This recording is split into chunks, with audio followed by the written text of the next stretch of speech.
दोस्तों, एक कुत्ते ने यमराज को सुनाई मनुष्य जीवन की कड़वी सच्चाई। सुनकर आप भी चौंक जाएंगे।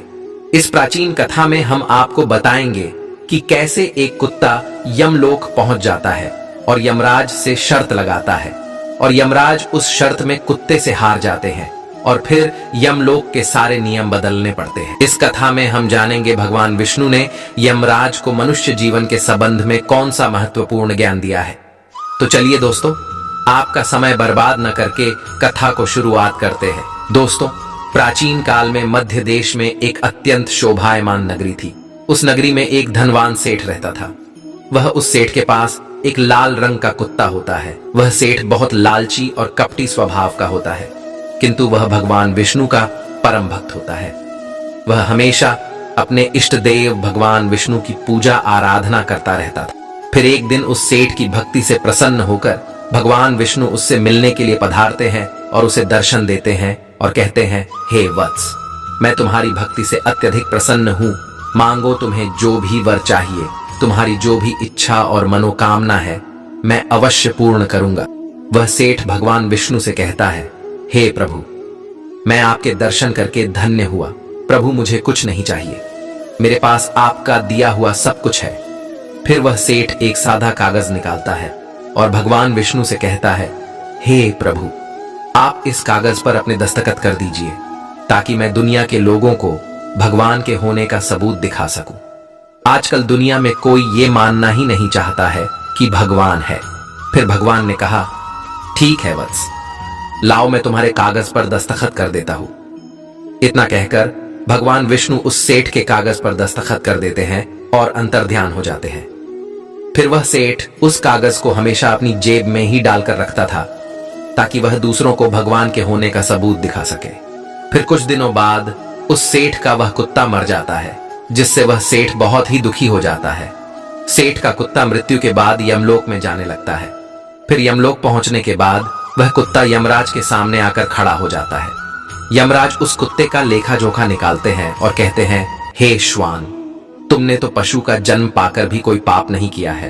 तुमने हमेशा अपने मालिक के साथ वफादारी की है, कभी किसी पशु पक्षी आदि प्राणियों को कष्ट नहीं दिया है। तुमने अपने सभी काम बड़े ईमानदारी के साथ किए हैं। हे श्वान, एक कुत्ते का जन्म पाकर भी तुमने कोई भी घृणित कार्य नहीं किए हैं, इसीलिए तुम्हारे सभी जन्मों के पाप अब नष्ट हो चुके हैं। हे श्वान, अब तुम बताओ, तुम किस लोक में जाना चाहते हो? तुम जहां चाहोगे वहां तुम्हें भेजा जाएगा। तुम जिस प्राणी का जन्म चाहते हो वह जन्म भी तुम्हें दिया जाएगा। हम तुम पर बड़े ही प्रसन्न हैं। शीघ्र बताओ तुम्हारी क्या मनोकामना है। फिर वह कुत्ता बोलने लगता है, हे धर्मराज, आप चाहे मुझे नरक में भेजो या स्वर्ग में, मैं कहीं पर भी जाने के लिए तैयार हूं। लेकिन मेरी आपसे विनती है कि मैं जिस भी स्थान पर रहूं, मैं किसी मनुष्य के बंधन में ना रहूं। मुझे किसी मनुष्य की गुलामी न करनी पड़े और ना ही मुझे मनुष्य का जीवन चाहिए। आप कृपा करके मुझे कोई उचित स्थान प्रदान करें। कुत्ते की बात सुनकर यमराज आश्चर्यचकित होते हैं और सोचने लगते हैं कि मनुष्य का जीवन पाने के लिए तो देवता भी तरसते हैं, फिर यह कुत्ता मनुष्य का जीवन ना देने की कामना क्यों कर रहा है। फिर यमराज उस कुत्ते से कहते हैं, हे श्वान, तुम मनुष्यों से इतना द्वेष क्यों करते हो? मनुष्य का जन्म पाने के लिए तो बड़े बड़े देवता भी तरसते हैं। पृथ्वी पर तो मनुष्य का जीवन ही सर्वश्रेष्ठ है, फिर क्यों तुम मनुष्य का जन्म नहीं पाना चाहते हो? इससे पहले तुम्हें कभी मनुष्य का जीवन नहीं मिला है, शायद इसीलिए तुम मनुष्य जीवन के फायदे नहीं जानते हो। तुम एक बार मनुष्य का जीवन प्राप्त करके देखो, तुम्हें पता चलेगा कि उसके कितने फायदे हैं। यमराज की बात सुनकर वह कुत्ता कहता है, हे धर्मराज, मैं जानता हूं कि मनुष्य का जन्म कितना अनमोल है, लेकिन मनुष्य बड़ा ही स्वार्थी, धूर्त, कपटी और चालाक होता है। जब वह अपना मतलब देखने लगता है तो सही गलत सब कुछ भूल जाता है। उसकी तृप्ति किसी चीज से नहीं होती। सारे संसार का धन भी उसे मिल जाए तो भी वह संतुष्ट नहीं रहता। उसकी भूख कभी नहीं मिटती है। मनुष्य बड़ा ही असंतोषी होता है। वह अकारण ही दुखी रहने लगता है और दूसरों को भी दुख देने लगता है। मनुष्य मुझ जैसे बेजुबान जानवरों को अपना गुलाम बनाकर रखता है और अपना काम निकलवाता रहता है। इतना ही नहीं, मनुष्य तो भगवान को भी धोखा देता है। इसीलिए मुझे मनुष्य जन्म नहीं चाहिए। यमराज कहते हैं, हे श्वान, ये तुम क्या कह रहे हो? मनुष्य भगवान को धोखा भला कैसे दे सकता है? तुम जरा बताओ, मैं भी तो जानूं। फिर कुत्ता कहने लगता है, हे धर्मराज, मनुष्य जब मंदिर में जाता है तो स्वार्थी मन से भगवान की पूजा करता है। भगवान से कहने लगता है, हे भगवान, मेरा ये काम बना दो, मैं इतने पैसे चढ़ाऊंगा, दान धर्म करूंगा, भंडारा करूंगा, गरीबों को कपड़े दान करूंगा। लेकिन जब उसका काम पूरा हो जाता है तो वह सब कुछ भूल जाता है। आगे बढ़ने की होड़ में वह अपनों का ही शोषण करता रहता है, एक दूसरे की टांग खींचने में लगा रहता है। न खुद ऊपर उठने का प्रयास करते हैं, न दूसरों को उठने देते हैं, न चैन से खाते हैं, न खाने देते हैं। अपना काम बनाने के लिए दूसरों को धोखा देता है। और उसकी धूर्तता तो देखिए, वह भगवान को भी लालच दिखाकर अपना काम बना लेता है। जब काम पूरा होता है तो कहता है, भगवान के पास तो सब कुछ है, मैं उन्हें क्या दे सकता हूं। इस प्रकार से कहकर वो अपनी बात से मुकर जाता है। हे यमराज, इंसानों के बुरे कर्मों को गिनाते गिनाते मैं थक जाऊंगा, किंतु उसके बुरे कर्म समाप्त नहीं होंगे। उसकी चालाकी के आगे तो देवता भी कुछ नहीं है। कुत्ते की बात सुनकर यमराज कहते हैं, हे श्वान, माना कि इंसान बहुत चालाक है, लेकिन वह हम देवताओं को मूर्ख नहीं बना सकता, क्योंकि हमारे यहां जितने भी जीव आते हैं उन्हें हम ही दंड देते हैं। उसने पृथ्वी लोक पर कितनी चालाकी क्यों न की हुई हो, उसे मृत्यु के बाद यही आना पड़ता है। सभी इंसान यहां पर आकर हमारे सामने रोते हैं, माफी मांगने लगते हैं, नरक जाने के भय से और मेरे भयंकर रूप को देखकर थर थर कांपते हैं। सभी मनुष्य हमारे अधीन रहकर ही काम करते हैं। फिर वह कुत्ता बोलता है, हे धर्मराज, आपके पास जितने भी मनुष्य आते हैं वे सब मरे हुए होते हैं। आपका पाला किसी जीवित इंसान से नहीं पड़ा है। यदि आप किसी जीवित मनुष्य को यमलोक लेकर आओगे तब आपको पता चल जाएगा कि जीवित इंसान कितना खतरनाक होता है। उस कुत्ते की बात सुनकर यमराज को आश्चर्य हुआ और गुस्सा भी आ गया। वे सोचने लगे, ये तो हमारे यहां पर आकर हमारा ही अपमान कर रहा है। इस तुच्छ कुत्ते को दिखाना होगा हमारे सामने कोई इंसान कुछ भी नहीं है। इंसानों की चालाकी हमारे सामने नहीं चल सकती। इस बात को साबित करने के लिए यमराज अपने दूतों को बुलाते हैं और कहते हैं, हे दूतों, जाओ और इस कुत्ते के मालिक को जीवित ही उठाकर यमलोक लेकर आ जाओ। हम भी देखते हैं कि जीवित इंसान हमारे सामने क्या चालाकी करता है। अगर यह कुत्ता गलत साबित होता है तो इसे अनेक वर्षों तक नरक में डाला जाएगा। उस कुत्ते को पूरा यकीन था कि एक अकेला जीवित मनुष्य स्वर्ग लोक में खलबली मचा देगा। फिर यम के दूत धरती लोक पर जाते हैं और उस कुत्ते के मालिक को अर्थात उस सेठ को चारपाई के साथ उठाकर यमलोक ले जाने लगते हैं। तभी बीच रास्ते में उस सेठ की नींद खुल जाती है और वह देखता है कि दो अत्यंत हृष्ट पुष्ट सिंगों वाले यमदूत उसे चारपाई के साथ उठाकर यमलोक ले जा रहे होते हैं। वह सेठ उन यमदूतों से पूछने लगता है, हे यमदूत, क्या मेरी मृत्यु नींद में हो चुकी है? तब यमदूत कहने लगते हैं, नहीं मनुष्य, तुम अभी जीवित ही हो। फिर वह सेठ कहता है, फिर आप दोनों मुझे कहां ले जा रहे हैं? मैंने कौन सा पाप किया है? यम के दूत उस सेठ को सारी कहानी बता देते हैं और कहते हैं, तुम्हारे कुत्ते ने यमराज से कहा है कि जीवित मनुष्य बहुत चालाक होता है, इसीलिए इस बात का परीक्षण करने के लिए यमराज ने आपको जीवित ही यमलोक लाने के लिए कहा है। उस सेठ को पूरी बात समझ में आती है और वह कुछ देर तक सोचने लगता है और फिर तुरंत उसकी जेब में रखा हुआ वह कागज निकालता है जिस पर भगवान विष्णु ने दस्तखत किए हुए होते हैं। वह उस कागज पर कुछ लिख देता है और फिर से कागज को अपनी जेब में रख लेता है। यमदूत उस सेठ को लेकर यमराज के दरबार में उपस्थित हो जाते हैं। उस सेठ को देखते ही यमराज जोर जोर से हंसने लगते हैं और सोचने लगते हैं, ये तुच्छ मनुष्य भला मेरा क्या बिगाड़ पाएगा। फिर वह सेठ जाकर यमराज के सामने खड़ा हो जाता है और अपनी जेब से वह कागज निकालकर यमराज को देता है।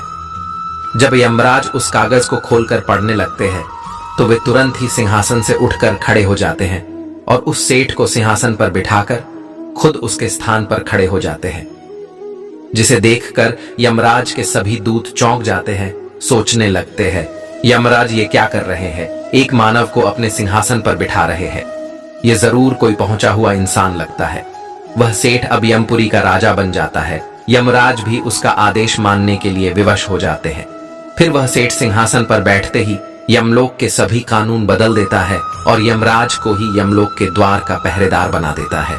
फिर वह सेठ सोचने लगता है, जब मैं मर जाऊंगा तो मुझे भी यहां पर आना पड़ेगा और मेरे पाप कर्मों के कारण मुझे भी नरक में डाला जाएगा। इसीलिए उस सेठ ने नरक में पड़े सभी प्राणियों को स्वर्ग में डालने का आदेश दिया और नरक का द्वार हमेशा के लिए बंद कर दिया।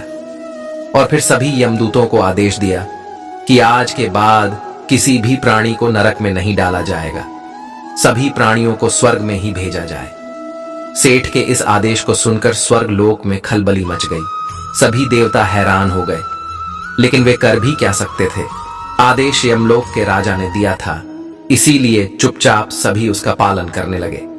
स्वर्गलोक का संतुलन पूरी तरह से बिगड़ गया। धीरे धीरे स्वर्गलोक में जीवों की भीड़ बढ़ने लगी, जिनकी सेवा करके स्वर्गलोक के कर्मचारी और अप्सराएं परेशान होने लगे और सोचने लगे, इतने सारे जीवों की सेवा कैसे कर पाएंगे। उधर वह कुत्ता सोचने लगा, यमराज को जीवित मनुष्य को यमलोक में लाना कितना महंगा पड़ गया। सेठ जी ने सब कुछ बदल दिया है, आखिर ऐसा कैसे हुआ। फिर वह कुत्ता अपने सेठ के पास गया और पूछने लगा, सेठ जी, आपने ये सब कैसे किया? अब तो आप यमलोक के राजा बन गए हैं, अब मैं सारे जीवन आपका दास बनकर रहूंगा। कृपया आप मुझे बताइए कि आपने ये सब कैसे किया। तब उस सेठ ने धीरे से उस कुत्ते के कान में कहा, जब मुझे पता चला कि मुझे जीवित ही यमलोक ले जाया जा रहा है, तो मैंने भगवान विष्णु के दस्तखत किए हुए कागज पर यह लिख दिया कि जिस जीवित मनुष्य को यमराज यमलोक बुला रहे हैं, उसे यमलोक का राजा बना दिया जाए। यही मेरा आदेश है। उस कागज पर भगवान विष्णु के दस्तखत देखकर यमराज को लगा कि यह भगवान विष्णु का ही आदेश है, तो उन्होंने बिना विचार किए ही मुझे यमलोक का राजा बना दिया। सेठ की बात सुनकर वह कुत्ता बहुत खुश हुआ और सोचने लगा, इंसानी दिमाग चाहे जहां भी रहे, खुरापात तो करेगा ही। इधर यमलोक का ऐसा हाल देखकर सभी देवता भगवान विष्णु से मिलने के लिए वैकुंठ चले गए और उन्हें सारी बात बता दी। देवताओं की सहायता करने के लिए भगवान विष्णु तुरंत ही यमपुरी में आ गए, तो उन्होंने देखा कि यमराज यमलोक के द्वार पर पहरा दे रहे हैं। फिर यमराज के सिंहासन पर कौन बैठा है। भगवान विष्णु को देखते ही यमराज उनसे प्रार्थना करने लगे और कहने लगे, हे प्रभु, आपकी यह लीला बड़ी ही विचित्र है। धरती के एक साधारण मनुष्य को आपने यमलोक का राजा बना दिया और मुझे पहरेदार। भगवान विष्णु यमराज से कहते हैं, हे धर्मराज, ये मैंने नहीं किया है, ये तो मनुष्य के चालाक दिमाग का कमाल है। यदि तुम जीवित मनुष्य को यमलोक लेकर आओगे तो यही होगा। इसीलिए मैंने मृत्यु के बाद ही मनुष्य को यमलोक लाने का आदेश दिया था, ताकि मनुष्य के सभी दोष और स्वभाव शरीर के साथ नष्ट हो जाए और केवल उसकी आत्मा ही यमलोक में प्रस्थान करे। किंतु आप तो एक जीते जागते मनुष्य को ही यमलोक उठाकर लेकर आए। यमराज से इतना कहकर भगवान विष्णु आगे बढ़े। फिर जब उस सेठ ने भगवान विष्णु को आते हुए देखा, तो वह तुरंत यमराज के सिंहासन से उठकर खड़ा हो गया और बोलने लगा, हे प्रभु, मुझे क्षमा करो। मैंने अपने कुत्ते को नरक में जाने से बचाने के लिए और मनुष्य की बुद्धि का बल दिखाने के लिए ही ऐसा किया। मैं आपके द्वारा दिए गए वरदान का दुरुपयोग नहीं करना चाहता था। हे प्रभु, मैं आपके दर्शन करके धन्य हो गया। अब मुझे किसी चीज की अभिलाषा नहीं है। फिर भगवान विष्णु मुस्कुराए और उन्होंने उस सेठ को क्षमा कर दिया।